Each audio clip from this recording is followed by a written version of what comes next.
বন্ধুরা, আমরা গেঞ্জির পিছন থেকে আপনাকে দেখাই যে পিছনটা কেমন লাগছে।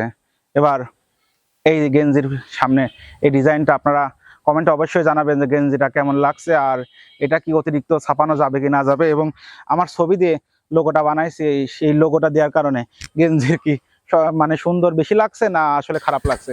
হ্যালো ভাই ব্রাদার, আজ আমরা চলে এসেছি নতুন কোনো খাবারের ঘ্রাণে নয়, একটা কথা বা একটা জিনিস আপনাদের মাঝে শেয়ার করার জন্য। আমি এই ঈদ উপলক্ষে একটা গেঞ্জি বানাইছি আমার পেজের নাম দিয়ে, সেটা আপনাদের মাঝে দেখাবো বলে আজ আসছি। আমাদের এই গেঞ্জিটা, এই এই যে গেঞ্জি, এখানে একটা অবশ্যই আমার ছবি দিয়ে একটা লোগো বানাইছি।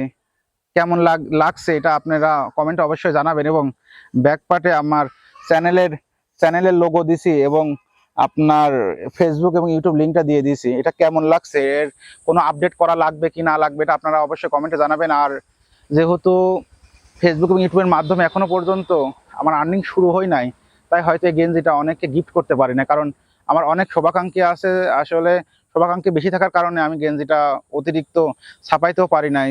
ফেসবুক বা ইউটিউবের মাধ্যমে যখন আমার আর্নিংটা শুরু হবে তখন আমি আশা করি অনেককে আমি এটা গিফট করতে পারবো, কারণ আমার অনেক শুভাকাঙ্ক্ষী আছে। আর গেঞ্জিটা একটু পরে আপনাদের দেখায় যে গেঞ্জিটা পরলে আসলে কেমন লাগে। বন্ধুরা, আমরা গেঞ্জির পিছন থেকে আপনাকে দেখাই যে পিছনটা কেমন লাগছে।